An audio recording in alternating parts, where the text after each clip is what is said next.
और अब वक्त हो गया कुरुक्षेत्र का। तो आइए आप कुरुक्षेत्र की बहस शुरू करते हैं। 2024 का सेमीफाइनल कहा जा रहा था इन चुनावों को, और अगर ये सेमीफाइनल है तो इसका अब एग्जिट पोल तो सामने आ ही गया है। नतीजे एक दिन बाद 3 दिसंबर को आ जाएंगे। अभी तक जो तस्वीर बनती हुई नजर आ रही है उसमें बीजेपी मध्य प्रदेश में सत्ता बचाने में कामयाब होती दिख रही है, जबकि कांग्रेस पार्टी राजस्थान छत्तीसगढ़ का किला तो बचा ही रही है, साथ ही साथ तेलंगाना में भी एक बड़ी बढ़त लेती हुई दिख रही है। अब सवाल यह कि अगर इस सेमीफाइनल के एग्जिट पोल को 24 के फाइनल की कसौटी पर कसें तो आखिर क्या नजर आता है।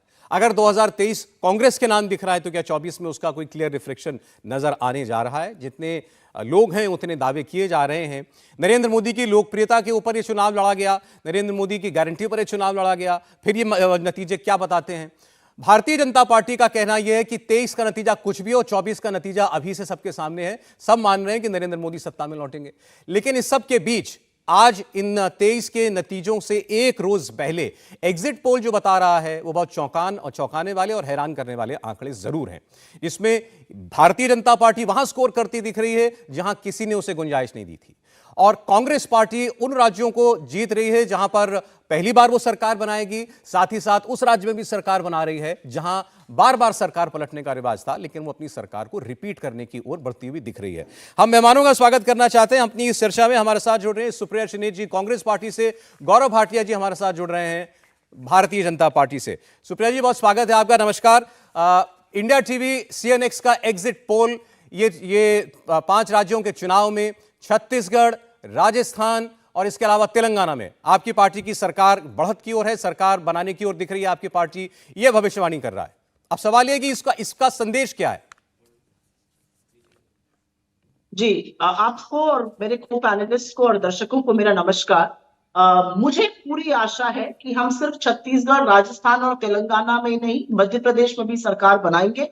और मेरी आशा का कारण कोई हवाई किला नहीं है। मैं वहां पर थी, मैंने देखा लोगों के अंदर एक चेंज की भावना थी। लोग त्रस्त थे 18 साल की सरकार से, और मुझे ऐसा लगता है कि 3 तारीख को मध्य प्रदेश जरूर हमारे पक्ष में वोट करता हुआ दिखाई देगा। आपको नतीजे मध्य प्रदेश के एक्चुअली चौंकाएंगे। मैं सिर्फ 2 चीजें कहना चाहती हूँ। अगर हम आपकी ही सर्वे पर अभी चलते हैं, हेडलाइन क्या है? हेडलाइन ये है कि जहां जहां मोदी जी ने अपने चेहरे पर चुनाव लड़ा, वहां वहां जनता ने उनको नकारा। ये पहली हेडलाइन है। दूसरी हेडलाइन है, ये देश जल्लाद बनने को तैयार नहीं है। प्रधानमंत्री ने लोगों को उकसाया, बटन ऐसा दबाइए कि फांसी दीजिए। लोग नहीं जल्लाद बनने को तैयार है। तीसरा बड़ा संदेश, और बस 2 बातें कहकर अपनी बात अंत करूंगी।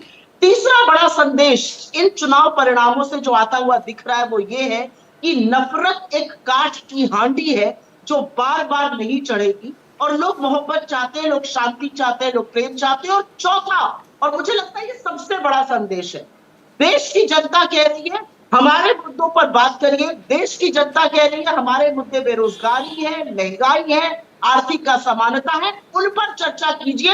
ये फिजूल की बयानबाजी बिल्कुल मत कीजिए। असलियत ये है, आप किसी को मूर्खों का सरदार बुला दीजिए, आप किसी को राहु केतु बुला दीजिए, आप महिलाओं का अपमान करिए, जनता को इससे कोई फर्क नहीं पड़ रहा है। जनता खुलकर उन लोगों के साथ खड़ी है क्योंकि प्रो इनकम्बेंसी दिखती नजर आ रही है जिन राज्यों में हमारी सरकारें थी, और उन्होंने जनहित कल्याण का काम किया है। तो मैं बहुत आश्वस्त हूं कि मध्य प्रदेश भी हमारे साथ वोट करेगा, और ये आंकड़े जरूर मेरा अपना एक्सपीरियंस बताता है कि ये त्रुटिपूर्ण है और ये गलत साबित होते हुए दिखेंगे। लेकिन जनता ने बहुत क्लियर संदेश दिया है। ठीक, 3 तारीख को पता चलेगा ये तो हमें। गौरव जी आपका स्वागत है। देखिए इंडिया टीवी CNX के सर्वे में 4 बड़े राज्यों में 3-1 स्कोर दिखाई दे रहा है। 3 कांग्रेस, 1 जहां मध्य प्रदेश है वहां आपकी जीत दिखाई दे रही है, और 1 भारतीय जनता पार्टी। कांग्रेस पार्टी बार बार ये कह रही है कि इस चुनाव में नरेंद्र मोदी ही थे आपकी पार्टी का चेहरा, हमेशा ही होते हैं, लेकिन इस बार तो उन्होंने ये भी कहा जगह जगह जाकर के कि ये मोदी की गारंटी है, जो भी वादे आप कर रहे थे। ऐसे में ये नरेंद्र मोदी की लोकप्रियता का इम्तिहान है।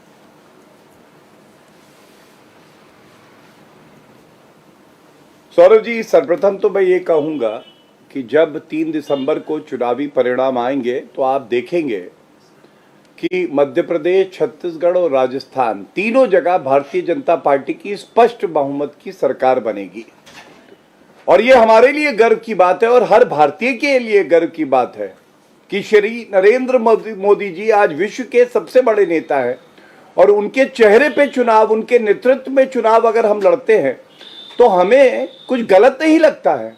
चिंता तो उनको होनी चाहिए जिनके पास चेहरा ही नहीं है, और अगर उनका जो सबसे बेहतर चेहरा है वो चुनावी प्रक्रिया में जुड़ जाता है तो कांग्रेस पार्टी का नुकसान हो जाता है। मैं आपको सबसे पहले 2018 याद दिलाना चाहता हूं। सौरभ जी, आपका एग्जिट पोल हमने देखा है और मैं उसका सम्मान करते हुए ये कहूंगा कि पोल ऑफ पोल्स आया, करीब 7-8 बड़े प्रतिष्ठित जो सिफोलॉजिस्ट है, चैनल हैं, उन्होंने अपना अपना एग्जिट पोल दिया और जो स्पष्ट हुआ वो क्या सामने आया मैं बता दूं। मध्य प्रदेश में 8 में से 7 एग्जिट पोल बीजेपी की मेजॉरिटी दिखा रहे हैं, वहां पे हमारी सरकार फिर से आ रही है। छत्तीसगढ़ में जहां हमारी पिछली बार 15 सीटें थी, वहां पे भी 35 से 48 सीटें तक 4 एग्जिट पोल ने दिखाया, मतलब वहां भी हमारी सरकार बन जाएगी और हमें यकीन है कि एग्जिट पोल से बेहतर हम करेंगे। राजस्थान में फिर से 8 में से 7 एग्जिट पोल हमारी मेजॉरिटी दिखा रहे हैं। बड़ी बदलाव की लहर चल रही है। भ्रष्टाचारी, तुष्टीकरण करने वाली सरकार राजस्थान से जाने वाली है। अब हमारी जीत क्यों है मैं आपको बताता हूं। सबसे पहले हेडलाइन ये बनेगी कि मोदी जी की विश्वसनीयता, भारतीय जनता पार्टी की विचारधारा और हमारा जो नेतृत्व है जेपी नड्डा जी और अमित शाह जी का, ये इतना मजबूत है कि इसको कोई हिला नहीं पाता है। मध्य प्रदेश में 20 में 19 साल हमारी सरकार रही है, उसके बावजूद एंटी इनकम्बेंसी नहीं बल्कि प्रो इनकम्बेंसी है। 2018 में आप याद करिए सौरभ जी, मैं गलत नहीं बता रहा हूं, 5 प्रदेश हम हार गए थे और 3 प्रदेश कांग्रेस पार्टी जीती थी। अब आपका अपना एग्जिट पोल दिखा रहा है कि वो तीनों नहीं जीत रही और जो हम 5 हारे थे उसमें हमें तो आशा है कि 3 में स्पष्ट बहुमत हमारा अकेले और 1 प्रदेश ऐसा भी होगा जहां पे हम किसी के साथ हो सकता है मिलके और बेहतर प्रदर्शन करें, और तेलंगाना में भी यही है। तो ये हमारी जीत है जी। एक बार सुप्रिया, अभी आपने जो बात की उसका जवाब ले लें। 2018 की बात गौरव भाटिया जो कर रहे हैं, हमने वो आपको इससे पहले भी दिखाया। 2018 में भी कम से कम ये उत्तर भारत के 3 बड़े राज्य जो है कांग्रेस पार्टी जीती थी। तेलंगाना में बीआरएस की सरकार बनी थी, तब टीआरएस हुआ करती थी। सुप्रिया जी, तो ये कहना, उसके बाद 19 का नतीजा हम सब जानते हैं कैसे मोदी सरकार बड़े बहुमत के साथ लौटी। तो आप फिर भी ये कहेंगे कि इस चुनाव में जो भी जनता का मत रहे वो 2024 का कहीं ना कहीं रिफ्लेक्शन है? मैं ईश्वर से हाथ जोड़कर प्रार्थना करती हूं कि भारतीय जनता पार्टी लगातार 2018 और 2023 को कंपेयर करे और 2024 और 2019 को कंपेयर करे। जरूरी है, क्योंकि जितना वो मुगालते और दम में रहेंगे उतना जनता हमारी ओर मुखरित होती दिख रही है। 2024 को 2019 समझना उनकी भूल होगी, लेकिन वो समझे ये हम चाहते हैं। विनाश काले विपरीत बुद्धि तो हमारे शास्त्रों में कहा गया है, ये मैं पहली बात कहूंगी। तेलंगाना में हमारी सरकार बनना और इनकी बी टीम का हारना ये बड़ा प्रमाण है कि लोग इनको और इनके घटक दलों को भी हरा रहे हैं। मिजोरम में इनके चीफ मिनिस्टर जिसके साथ मिलकर घटक दल की सरकार चला रहे थे, उन्होंने कहा मोदी जी यहां आए नहीं, मणिपुर का इतना गुस्सा है, मेरा नुकसान हो जाएगा, और वो नुकसान होता हुआ आपको दिख रहा है वहां पर, जहां पर मोदी जी प्रचार करने नहीं जा पाए। मैं 2-3 बातें कहूंगी। मुझे लगता है 2019 बनाम 2024 के भारत में बहुत बड़ा चेंज है। सबसे बड़ा चेंज है कि गवर्नमेंट को दूसरा टर्म मिला था, लोग परखना चाहते थे, लोगों ने परख लिया और लोगों को समझ में आ गया कि ये जबानी जमा खर्च और जुमलों की सरकार है। अगर आप वाकई में मोदी जी की विश्वसनीयता देखना चाहते हैं तो देखिए कि कैसे उन्होंने हमारी सरकार की स्कीमों को कॉपी किया। अच्छी बात है, सीखना चाहिए एक दूसरे से। उन्होंने राजस्थान का 500 का सिलेंडर, उन्होंने छत्तीसगढ़ का एमएसपी, ये सब कॉपी करके मोदी की गारंटी वाले घोषणा पत्र में अपने डाला। लेकिन सवाल आज जनता पूछ रही है, 10 राज्यों में आपकी सरकार, एक जगह आपने 500 का सिलेंडर नहीं दिया। मैं आज महाराजगंज उत्तर प्रदेश में हूं, बुआई का सीजन चल रहा है, दे दीजिए, आप दीजिए 2700 रुपए गेहूं का एमएसपी, आप नहीं देंगे। लेकिन जहां सरकार में चुनाव हो रहा था वहां आप देने की घोषणा करते हैं। तो लोग समझ चुके कि कौन जुमलेबाजी करता है और कौन वाकई में काम करके उसको पूरा करता है। उसका प्रमाण कर्नाटक, उसका प्रमाण हिमाचल, राजस्थान और छत्तीसगढ़ है, और अब बाकी राज्य जो है वहां पर भी होगा। मैं एक बात अंत में जरूर कहना चाहती हूं, ये जो एक्सपेरिमेंट किए गए भारतीय जनता पार्टी में, ये और किए जाए। आपको जब अपने ही नेतृत्व पर भरोसा नहीं है, जब आप केंद्र से अपने मंत्रियों और अपने एमपीज को भेजते हैं, तो कहीं ना कहीं आपकी बौखलाहट नजर आती है। ये बौखलाहट जी। और नजर आए, और भगवान करे कि आप 2024 को 2019 समझकर ही लड़िए, अपने आप जनता उत्तर देगी। लेकिन मैम वैसे ये तो ये एक्सपेरिमेंट एटलीस्ट ये दिखता है कि एमपी में काम किया। मुझे थोड़ा सा आप इंडल्ज करिए। हाँ। सिंपल सी बात है, जब नड्डा जी का चेहरा नजर आने लगा एग्जिट पोल्स में, तो नतीजे सबसे पहले ही साफ हो गए थे। अच्छा चल, लेकिन जिसको आप एक्सपेरिमेंट कह रही थी केंद्र से लोगों को लाकर के चुनाव लड़वाना, अब एग्जिट पोल की बात कर, उसी के नतीजों पर बात कर सकते हैं फिलहाल। तो वो दिख रहा है एमपी में तो कामयाब हुआ, राजस्थान में नहीं हुआ।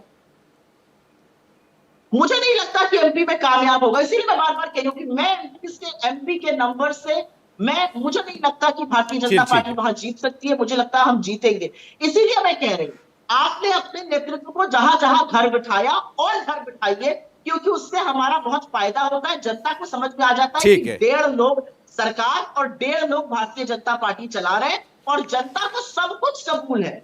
नेतृत्व पर भरोसा नहीं है, नेतृत्व पर भरोसा नहीं है भाजपा को आपने। और दूसरी बात कि 24 को 19 समझने की भूल ना करें। गौरव जी। सौरभ जी देखिए, पहले तो कांग्रेस पार्टी के नेतृत्व पे और प्रवक्ताओं पे गुस्सा आता था, अब तो तरस आने लगा है। और इसीलिए मेरी साथी हैं, इनकी खुशी लूंगा नहीं। एक दिन बचा है, मुंगेरी लाल के हसीन सपने जैसे होते हैं, हर चुनाव से पहले ऐसे ही आके कटाक्ष करती हैं, बातें रखते हैं। उसके बाद जब चुनाव परिणाम आते हैं तो जैसे गधे के सर से सींग गायब होते हैं, वैसे गायब हो जाते हैं। 2019 के चुनाव के बाद कांग्रेस का कोई भी प्रवक्ता 1 महीने तक किसी डिबेट पे ही नहीं बैठा था। लेकिन मैं कुछ बातों पे एक बड़ी लकीर खींचना चाहूंगा। सबसे पहले देखिए, एक तोड़ने की राजनीति होती है जो कांग्रेस पार्टी करती है और विपक्षी दल करते हैं। ये लोग क्या है, कास्ट सर्वे कराएंगे, कास्ट सर्वे कराएंगे। अरे देश को प्रधानमंत्री तो ओबीसी आज तक दे नहीं पाए, भारतीय जनता पार्टी ने दिया। और नरेंद्र मोदी जी ने कैसे जोड़ने की राजनीति करी, कली का वक्तव्य है। उन्होंने कहा सबसे बड़ी 4 जातियां मेरे हिसाब से जिनका सशक्तिकरण करना है, महिला का, युवा का, किसान का और गरीब का। अब गरीबी हटाओ 1971 में नारा लगा, हटा ही नहीं पाए। लेकिन नरेंद्र मोदी जी ने सुनिश्चित किया 13.5 करोड़ लोग गरीबी रेखा से ऊपर आ जाए। जब मैं छत्तीसगढ़ गया, वहां पे मैं आपको बताऊं, छत्तीसगढ़ में हमारी 15 सीटें थी। वहां हर कोई आक्रोशित था, कह रहा था भूपेश बघेल पीएससी घोटाला, युवाओं के भविष्य के साथ खेला। केवल उनको नौकरी मिली जो कांग्रेस से जुड़ा हुआ था। और याचिका किसने डाली? भारतीय जनता पार्टी के विधायक ने डाली। वहां पे महादेव घोटाला हुआ, हिंदुओं की भावनाओं को फिर से इन्होंने आहत किया। उसके बाद राजस्थान आते हैं। राजस्थान में आप सोचिए, क्या ये सत्य नहीं है? कल का बयान है, अशोक गहलोत साहब ने क्या कहा? अशोक गहलोत ने कहा अगर हिंदू कार्ड नहीं चला तो हम जीत सकते हैं। मतलब पहले ही वो बेचारे घबराए हुए हैं, डरे हुए हैं। शिवराज सिंह चौहान जी तो ऐसी बात नहीं कह रहे हैं। ये अपने आप दिखाता है कैसे डरे हुए कांग्रेस के नेता हैं। इसके बाद राजस्थान में महंगाई दर सबसे ज्यादा, बेरोजगारी दर 28%, बड़े प्रदेशों में देश में सबसे ज्यादा। इसके बाद बलात्कार, महिला अस्मिता की ये लोग बात करेंगे। एक तरफ हम लोग संविधान को संशोधित करके आरक्षण देते हैं महिलाओं को, ऐतिहासिक कदम। दूसरी तरफ ये है, इन्होंने क्या किया सौरभ जी? इन्होंने सबसे ज्यादा वहां बलात्कार की घटनाएं हुई हैं, 6310 पूरे देश में सबसे ज्यादा। और मुख्यमंत्री अशोक गहलोत कहते हैं आधी कंप्लेंट फर्जी आती हैं। और वहां के मंत्री हैं शांति धारीवाल, वो क्या कहते हैं, मर्दों का प्रदेश है। वहां इनकी अपनी विधायक नेत्री कहती है मैं सुरक्षित नहीं हूं। और मध्य प्रदेश और राजस्थान में आप देखिए जो योजनाएं हमारी हमने संकल्प पत्र में डाली और मध्य प्रदेश में हमने लागू करी, लाडली योजना, उसका असर यह है हर बहन, हर हमारी मां कह रही है मामा जी के साथ हम खड़े हैं, इन्होंने हमारा ध्यान रखा है। ये फर्क है, ये मुद्दे पे बात नहीं करते, हम जोड़ने की बात करते हैं और ये तोड़ने की बात करते हैं। और मैं एक किसानों पे भी बात कर लेता हूं। किसानों पे इनसे पूछिएगा, राजस्थान में इन्होंने कसम खाई और कहा वृद्ध किसानों को हम लोग पेंशन देंगे। पेंशन दी क्या? मेरा पहला सवाल है, बताएंगे नहीं। किसानों का कर्जा माफ होगा, किया क्या? नहीं किया। और एक अंत करूंगा इस बात से, 15 सेकंड दे दीजिए। इन्होंने कहा अलग अलग प्रदेशों में अलग अलग वादे। अरे लड़की हूं, लड़ सकती हूं। प्रियंका वाड्रा गांधी उत्तर प्रदेश गई, कहने लगी 1/3 सीटें महिलाओं को। अगर आप हमें सीख सिखा रही हैं तो ये 5 राज्यों के चुनाव में क्यों नहीं 1/3 सीटें महिलाओं को दी? क्योंकि उत्तर प्रदेश में आप जानते हैं इनकी कोई राजनीतिक हैसियत नहीं है। ठीक है। भीख का कटोरा लेके घूमते हैं कि सीटें दे दो। वहां पे सीटें इनकी कितनी आई आप बताइए? 2 सीटें वाली कांग्रेस यहां पे आके हमें पाठ पढ़ा रही है कि अलग अलग प्रदेश में अलग अलग संकल्प पत्र हैं। अरे हर प्रदेश की जरूरतें अलग होती है, लोगों ने उसे स्वीकारा। मैं फिर से देखिए इन चुनावों के बाद इसका 24 में क्या असर दिखाई देगा उस पर लौटना चाहता हूं आज की बहस में। सुप्रिया जी ने कहा कि 24 को 19 समझने की भूल भारतीय जनता पार्टी करती रहे, मुगालते में रहे, बहुत अच्छा है। लेकिन ये वो राज्य है सुप्रिया जी जहां इनका स्वीप लगभग 100% है, तो आपके लिए एक बड़ा टॉल टास्क है यहां पर कम बैक करना। मैं लोकसभा की बात कर रहा हूं। एक्चुअली ऑन द कॉन्ट्ररी अगर मैं आप ही की बात को मानूं, जहां पर 100% है वहां पर उससे ऊपर तो जा नहीं पाएंगे, उससे नीचे ही गिरेंगे और जबरदस्त नीचे गिरेंगे, ये आप देखिएगा। 24 का चुनाव 19 से बहुत अंतर है सौरभ जी, और आप जैसे प्रबुद्ध पत्रकार तो इस बात को समझते हैं। आप कहिए ना कहिए वो अलग बात है। असलियत यह है कि राजस्थान की चिरंजीवी योजना का जो फायदा लोगों को मिला, उसको देख के हमने वो योजना को डबल किया। नरेंद्र मोदी जी ने अपनी गारंटी कार्ड में कैसी योजना डाल दी। लोगों ने कहा 10 राज्यों में सरकार है, क्यों नहीं कर देते। लोगों ने कहा 500 सिलेंडर छत्तीसगढ़ और मध्य प्रदेश में प्रॉमिस कर रहे, उत्तर प्रदेश में भी देकर दिखाइए। लोगों ने कहा आपने तो एमएसपी के खिलाफ कानून बनाया, आपसे एमएसपी की मांग करते हुए 750 किसानों की शहादत हो गई, आप किस मुंह से बात करते हैं एमएसपी पर 3100 देने की। ये असलियतें हैं। लेकिन मैं फिर से जो आपका सवाल है 2024 का, उस पर वापस जाऊंगी, और वापस जाना जरूरी है, क्योंकि अगर इस देश के एक लोकप्रिय प्रधानमंत्री को, मैं मानती हूं कि नरेंद्र मोदी जी एक लोकप्रिय प्रधानमंत्री थे, लेकिन उनका यश जो है, उनका जो जैसे वो जाता हुआ दिख रहा है, अगर उनका घटक दल मिजोरम में उनसे कहता है कि यहां पर प्रधानमंत्री जी ना आए, तो ये बहुत बड़ी बात है। 7 महीने हो गए मणिपुर को जलते हुए, प्रधानमंत्री जी वहां नहीं जा पाए अभी। क्या डीगे आप लोग भाग रहे हैं? अरे मिजोरम के बगल वाले राज्य की बात कर रही हूं, जिसकी वजह से प्रधानमंत्री मिजोरम में प्रचार करने नहीं जा पाए। ये पहली बात कहना चाहती हूँ। और एक बात और कहूंगी, जो 2024 की बार बार बात हो रही है, लोगों ने एक बड़ा संदेश और दिया है। ये जो ईडी को आप अपना सबसे प्रबल हथियार और घटक दल बनाकर हर जगह भेजते हैं, लोगों ने आपसे कहा है छत्तीसगढ़ और राजस्थान में ऐसे सरकारें नहीं चलती हैं। आप चुने हुए मुख्यमंत्रियों के पीछे अपना षड्यंत्र रचिए और ईडी छोड़ दीजिए, ऐसा नहीं हो सकता है।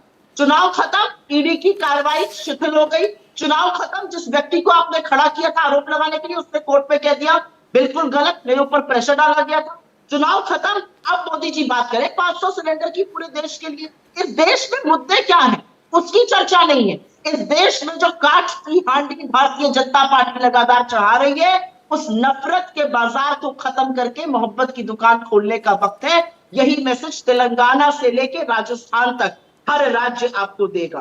मेरा अपना मानना है कि लोग सजग हैं, लोग हर सरकार को 2 टर्म्स देते हैं आजकल, और देखते हैं कि कैसा रहे। उन्होंने दे दिया मोदी जी को 2 टर्म, लेकिन 2 टर्म बाद, और ये 2 इंपॉर्टेंट बात मैं कहने जा रही हूं, 2 टर्म बाद लोगों को, आज आप कहिए हम 5th लार्जेस्ट इकोनॉमी है, हम 5th लार्जेस्ट इकोनॉमी का नारा लगाइए।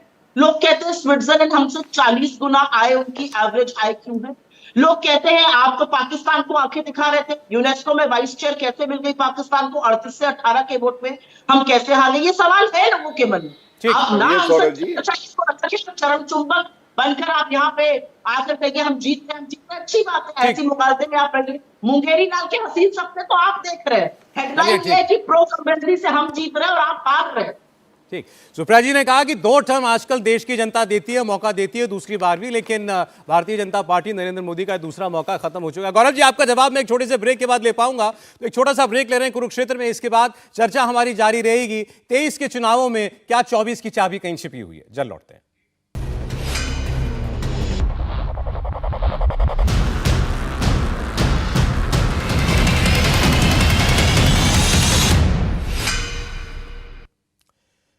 स्वागत है, आप देख रहे हैं कुरुक्षेत्र 2024। हमारे मेहमान हैं गौरव भाटिया जी, सुप्रिया शिनेत जी। बात हो रही है कि इन 5 राज्यों के चुनाव के जो नतीजे परसों हमें देखने को मिलेंगे, उनमें हम 24 के लिए क्या पढ़ सकते हैं। नरेंद्र मोदी के करिश्मे पर क्या कोई सवाल खड़ा किया जा सकता है? राहुल गांधी का ग्राफ क्या बढ़ रहा है? अगर कांग्रेस पार्टी का स्कोर कार्ड वैसा नहीं रहता जैसा पार्टी को उम्मीद है, तो फिर क्या कहेंगे हम राहुल गांधी की लीडरशिप के बारे में? गौरव भाटिया जी, सुप्रिया जी ने कहा कि 2 टर्म जनता देख रही है और 2 टर्म नरेंद्र मोदी जी के पूरे हो गए। मोहब्बत की दुकान देश में जगह जगह खुल रही है। इस शुरुआत कर्नाटक हिमाचल से हुई थी, अंत राजस्थान मध्य प्रदेश छत्तीसगढ़ से होगा।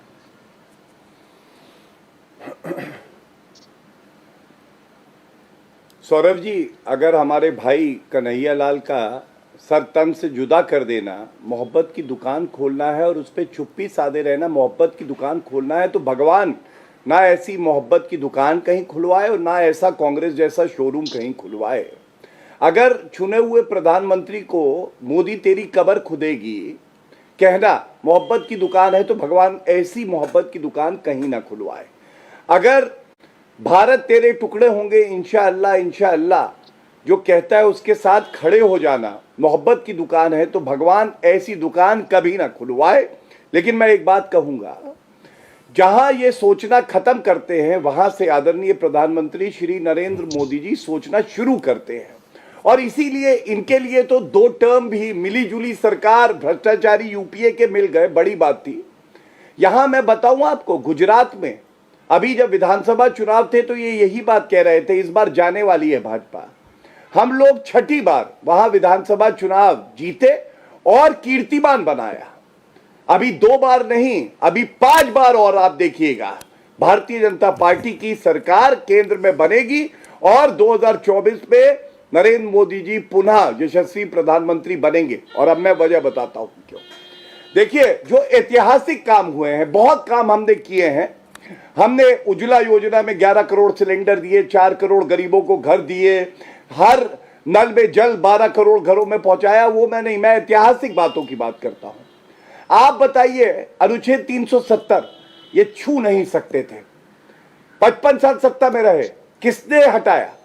भारत की अखंडता को मजबूत किया नरेंद्र मोदी जी ने। कोविड का समय, कोविड के बाद का पहला चुनाव है सौरभ जी। यही कांग्रेसी आते थे, कहते थे अरे भारत बर्बाद हो जाएगा। टीका आया भारत में निर्मित, कहने लगे लगवाना मत, इससे मर जाओगे, खतरनाक है। भूपेश बघेल का बयान है। कांग्रेस पार्टी, सोनिया गांधी, राहुल गांधी ने कभी अपील नहीं करी।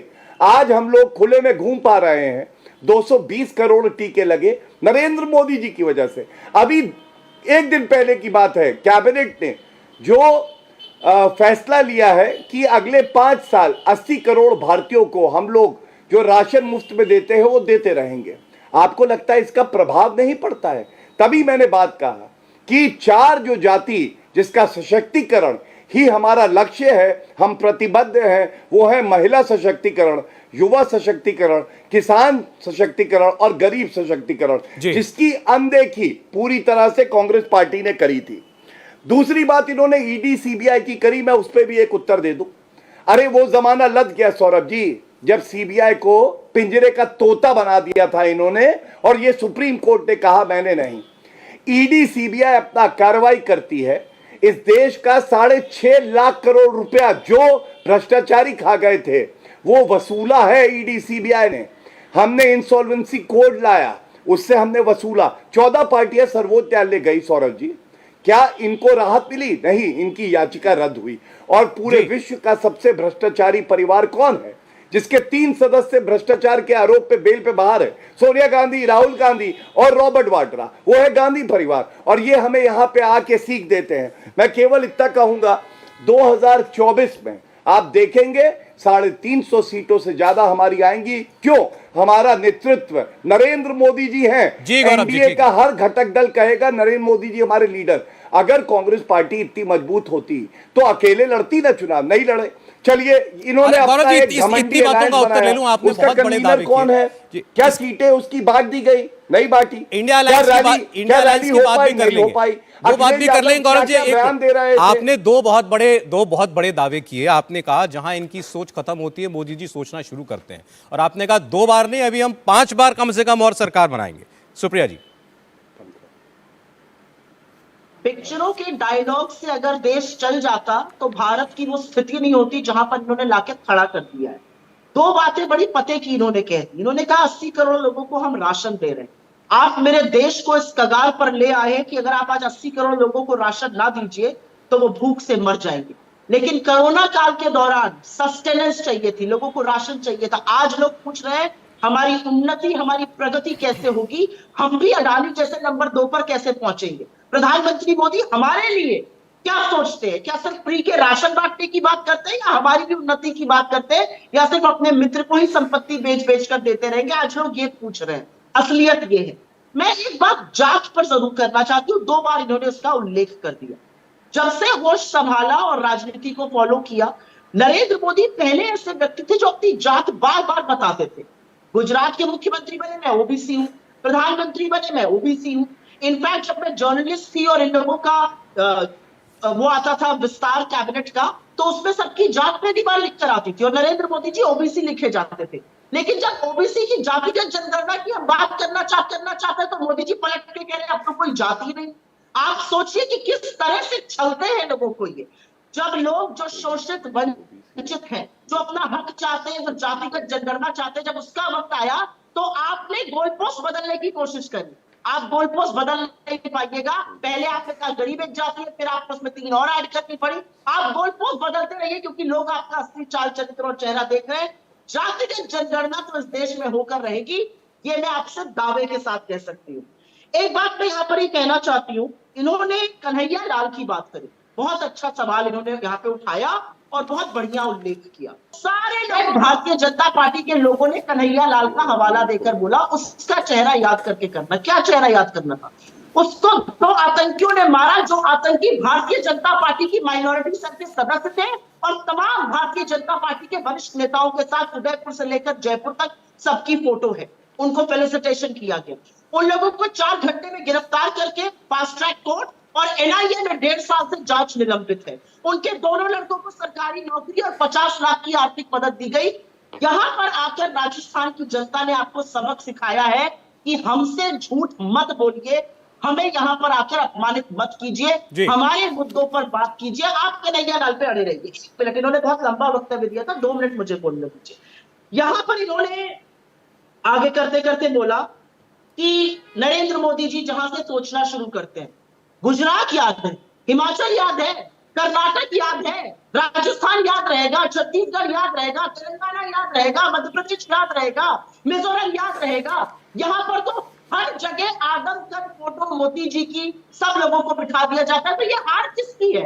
हिमाचल में कहते थे मेरा दूसरा घर है, कर्नाटक में कहते थे मेरे चेहरे पर चुनाव लड़ू, मध्य प्रदेश में कहा मैं हूं, राजस्थान में सबको बिठा दिया, कहा मैं कैंडिडेट पर सीट पर। ये उनकी भाषा थी कि उनका बयान था, ये उन्होंने रैली में बोला हर 200 सीट पर मैं कैंडिडेट हूं। तो जब आप हराए जा रहे हैं, जब वहां पर जनता आपको नकार रही, तो किसको नकार रही है? ये किसकी हार है? ये उत्तर दे दूं मैं सौरभ जी, थोड़ा ज्यादा लंबा हो गया। आ गया गौरव जी, टोकना नहीं चाहता हूँ। ये जनता का नकारना दिखाता है, ये जनता की सोच दिखाता है। वो आपके जबानी जमा खर्च और जुमलों से त्रस्त आ चुकी है। हाथ जोड़ के कह रही है प्रभु घर बैठ जाइए। सुनिए जनता की बात, अपने मन की बात के आगे जब लोगों के मन की बात सुनिएगा तो अपने आप मोदी जी के चेहरे की बात उन्होंने कही। और एक बार फिर जिक्र आया है जातिगत जनगणना का, जब प्रधानमंत्री कह रहे हैं कि गरीब महिला किसान बस जाती है। मुझसे कह रहे हैं सौरभ जी, सबसे पहले तो देखिए किसी ने मुझे याद दिलाया कि याद आया तुम्हें, तो मैं बता दूं जरा गिनिएगा। कांग्रेस पार्टी को अंडा पार्टी कहें तो कोई बुराई नहीं होगी। अच्छा तो ये होगा कि ये एक पोल्ट्री फार्म खोले और अंडे बनाए वहां पे। और मैं क्यों आपको बताता हूं, देखिए ऐसा है, दिल्ली में विधानसभा में 2 बार अंडा आया, लोकसभा चुनाव में 2014 और 19 में अंडा आया 7 सीटों में, नागालैंड में इनका अंडा आया था, सिक्किम में अंडा, आंध्रा में अंडा।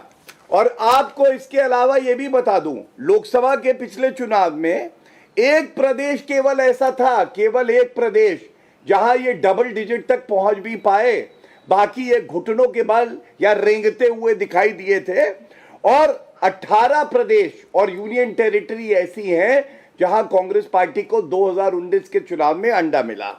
इसके बाद यूपी, महाराष्ट्र, पश्चिम बंगाल और बिहार, यहां 210 लोकसभा सीटें आती हैं। और इसमें कांग्रेस की कितनी सीटें आई आपको मालूम है? एक हाथ पे गिन सकते हैं, 1 2 3 4, 4 सीटें आई 210 में। और ये बातें कर रहे हैं कि नरेंद्र मोदी जी ने फलाना गलत किया, ढिमाका गलत किया। दूसरी बात, इन्होंने कहा जात बताते हैं, ये गलत है। अरे कल ही की मैंने बात बताई, जात सबसे बड़ी क्या? गरीब की, महिला की, युवा की, किसान की। और आप क्या कहते हैं? अरे हमें तो गर्व है कि हमने देश को दूसरा, और भाजपा के 2 प्रधानमंत्री रहे हैं, दूसरा प्रधानमंत्री नरेंद्र मोदी जी जो थे वो ओबीसी समाज से आते हैं। आप उन्हें गाली देते हैं, आपने क्यों नहीं दिया? क्या आप देश को बता सकते हैं? 55 साल अब सत्ता में रहे। इसके अलावा हमारे करीब 12 से 13 मंत्री जो हैं वो 12 से 13 मंत्री एससी समाज से आते हैं और 28 मंत्री ओबीसी समाज से आते हैं। पिछड़े वर्ग का सशक्तिकरण किसने किया? अब मंडल कमीशन रिपोर्ट जब आई थी उसका विरोध किसने किया? उस व्यक्ति का नाम राजीव गांधी है। और सबसे बड़ी बात है, 2011 में सेंसस हुआ, वो आंकड़े वहां पे कास्ट सर्वे हुआ था, क्यों नहीं आपने प्रदर्शित किए? क्योंकि पी चिदम्बरम ने कहा कि इससे देश टूटेगा। अब सोनिया गांधी, राहुल गांधी और खड़गे जी को यह बताना चाहिए अब क्या बदल गया है कि आप ये मांग उठा रहे हैं। तीसरी बड़ी बात, ये कह रही थी कि गोलपोस्ट बदला जा रहा है। अरे आप तो वो हैं जो गोलपोस्ट के साथ भागते हैं। आप हमें बताएंगे, कन्हैया लाल में एनआईए ने चार्जशीट फाइल कर दी और आप कह रही है आपने 50 लाख रुपए दे दिए। मतलब किसी 6310 हमारी बहनें ऐसी हैं जिनका बलात्कार हुआ, उनको रुपए दे दे, उनकी अस्मिता लौट आएगी। एक भाई जिसका सब तन से जुदा हो गया, उसको आपने 50 लाख रुपए दे दिए, तो उसके परिवारजनों का जो दुख था वो कब हो गया? ये घटिया सोच, इतनी भद्दी सोच केवल कांग्रेस पार्टी की आ सकती है, जिनका काम कानून व्यवस्था बनाए रखना था। वो कह रही है सर कट गया तो कट गया, लेकिन हमने 50 लाख रुपए दे दिए, 2 लोगों को नौकरी दे दी, बात हो गई खत्म। अरे धिक्कार है ऐसी नौकरी पे और 50 लाख रुपए पे, जिसपे आपने एक जो नागरिक है उसका सर कटने दिया क्योंकि कानून व्यवस्था ध्वस्त है। अशोक गहलोत मस्त है। बहुत सारी बातें हुई अभी सुप्रिया जी ने कहा। जी जी आप बोलिएगा, प्लीज बोलिए। आपने जातिगत जनगणना का मुद्दा उठाया। ये थोड़ी देर पहले बहुत सी बातें गिना रहे थे कि मोदी जी ने क्या क्या किया। बड़ी बात इन्होंने 370, राम मंदिर, कोविड काल के टीके गिनाए। ये जनता नहीं भूलेगी। नहीं, जनता तो ये पूछना चाहती है कि आज भाजपा के प्रवक्ता हाँ या ना में जवाब दे दे, आप जातिगत जनगणना के खिलाफ हैं या उसके पक्ष में हैं? हाँ या ना में जवाब दे दे, सारी पोल खुल जाएगी। क्या आप जातिगत जनगणना के खिलाफ हैं? ठीक है, मैं बोलूं हाँ आप सौरभ या ना, बता नहीं पाएंगे। ये पहली बात है, अभी पूछूंगी ये सवाल इनसे। लेकिन सौरभ जी, एक बड़ी जरूरी बात यहाँ पर करनी जरूरी है। अभी जवाब लेता हूं आपका गौरव जी इस पर, नहीं, अपनी बात खत्म कर लीजिए। एक मिनट पहले मैं बोल लूं, पहले मैं बोल लूं। चलिए ले लीजिए जवाब। नहीं, मैंने कहा आप बोल लीजिए, उसके बाद इनका जवाब लेते हैं। आप बोलिए। जी हाँ, मुझे एक बात बड़ी अचंभित करी। इन्होंने बोलते बोलते काफी कुछ बोल गए। आप क्या कहिएगा जो आपके भाजपा के यहाँ के मंत्री आगरा में उस मां को जबरदस्ती खड़ा करके प्रदर्शनी कर रहे थे, जिसके एक युवा 27 साल के बेटे की आर्मी में शहादत हुई और जिसके लिए प्रधानमंत्री ने एक शब्द नहीं बोला, गिद्धों की तरह उस मां को कहना पड़ा प्रदर्शनी मत करो। आप बोलेंगे मुझे, जिस समय बेंगलोर में शव यात्रा निकल रही थी, एक 29 वर्षीय कैप्टन प्रखल की, वहां पर सोटी कर रहे थे, हाथ हिला रहे थे, उसी बेंगलोर में शव यात्रा निकल रही थी। आप बताइएगा मुझे कि गिद्ध दृष्टि क्या होती है? आप बताइएगा मुझे राष्ट्र प्रेम क्या होता है? आप बताइएगा मुझे किस तरह की बातें करते हैं ये लोग। 2021 से आज तक जब जब कश्मीर में हमारे जवानों की और जाबाजों की शहादत हुई है, प्रधानमंत्री मोदी ने संवेदना और श्रद्धांजलि का एक शब्द नहीं बोला। वो रजौरी हो, वो अनंतनाग हो, वो पुंछ हो, वो कोई भी इलाका हो, असलियत ये है। और बड़े अंडे गिना रहे हैं आप हमारे। अरे जाइए, मैं चुनौती देता हूं आपको। 2 चुनौतियां हैं। एक तो ये बता दीजिए कि क्या आप जातिगत जनगणना के खिलाफ हैं, और दूसरा ये बता दीजिए नरेंद्र मोदी जी हिम्मत कर सकते हैं साउथ ऑफ विंध्याचल में से किसी भी सीट से चुनाव लड़ने की? हाँ या ना? अगर कर सकते हैं तो इस बार समय इतना ही है कि आपके दोनों प्रश्नों का जवाब आ जाए। जातिगत जनगणना कराएंगे या नहीं, और चुनौती है कि मोदी जी दक्षिण से चुनाव लड़के दिखाएं। गौरव भाटिया जी। फोन कट गया, इसको देखिए, तेज ऐसा करिए। है, कोई हमारी बाध्यता नहीं है कि इनके प्रश्नों का उत्तर दूं, बल्कि ठीक है। मैं ये जरूर पूछना चाहूंगा पहले अपनी बहन से। बहन जी, पहले आप ये बताइए, 1984 के दंगे गलत थे और सोनिया गांधी को कान पकड़ के आई एम सॉरी कहना चाहिए, और राहुल गांधी को। और दूसरा, इंदिरा गांधी ने इमरजेंसी गलत लगाई, इतनी माफी करवाइए। अभी इसी चैनल पे मैं उत्तर दूंगा कि ओबीसी सर्वे के हम खिलाफ है या हम उसके साथ खड़े हैं। दूसरी बात, भव्य राम मंदिर, आप तो कहते थे कि अभी सुनवाई नहीं होनी चाहिए, भगवान राम काल्पनिक है। राहुल गांधी कहते हैं लड़के लड़के छेड़ने मंदिर में जाते हैं, चुनावी हिंदू बन जाते हैं, और प्रदर्शनी की बात आप करेंगे। अरे एक ही कार्टून है पूरे देश में, बंद गले के कोट पे जनेऊ पहनता है कि मैं प्रदर्शनी कर सकूं, कि मैं चुनावी और डोंगी हिंदू हूं। तो आप तो प्रदर्शनी की बात कम से कम मत करिए। और इसीलिए यूपी में आपका ये हश्र हुआ है कि आप वहां पे 2 सीटें पाए थे, जब ठीक आप है, बता गौरव रहे जी, थे कि समय मैं खत्म हो वोट गया। कटुआ एक पार्टी मिनट। हूं, और 2 सीटों पे 5 सिमट सेकंड गए। में कह अभी लीजिए। भी आपकी राजनीतिक हैसियत ये है, 5 सेकंड अमेठी का भी टाइम। हारेंगे, रायबरेली भी हारेंगे, और उत्तर प्रदेश की 80 सीटों में भी आपको अंडा गौरव जी, ही समय बिल्कुल मिलेगा। चला गया। सुप्रिया जी, बहुत शॉर्ट में। 5 सेकंड में मैं बोल दूंगी। ये जो भाषा का प्रयोग मेरे लीडर के लिए इन्होंने अभी किया, मैं करना नहीं चाहती हूँ मोदी जी के लिए, लेकिन देश समझ चुका है फेकू और जालसाज कौन है। देश समझ चुका है कि टेलीप्रॉम्प्टर चौकीदार चोर है क्या था मैडम? अच्छा, चौकीदार चोर है, गलत है, ये तो मान लीजिए, इतना मानिए। और अभी मैं, देखिए, मैं अभी कहूंगा ये भाषा का इस्तेमाल कभी नहीं होगा। चौकीदार चोर है, गलत था, बोल दीजिए। राहुल गांधी गलत है, बोलिए। जैसे सचिन पायलट को निकम्मा समय इतना बता ही था दिया, मेरे लिए। मेरे मैं भी पास राहुल बहुत गांधी- धन्यवाद करूंगा। सुप्रिया जी आपका, गौरव भाटिया जी आपका। आप कुरुक्षेत्र देख रहे थे। अब 2023 के इन 5 राज्यों के नतीजों में परसों हमारे सामने होंगे। एग्जिट पोल के करीब होते हैं या नहीं, हमें परसों पता चलेगा। लेकिन जरूर है कि 23 के नतीजों के बाद आप बीजेपी कांग्रेस दोनों पार्टियों के बीच जुबानी जंग को और तेज होता हुआ देखने वाले हैं।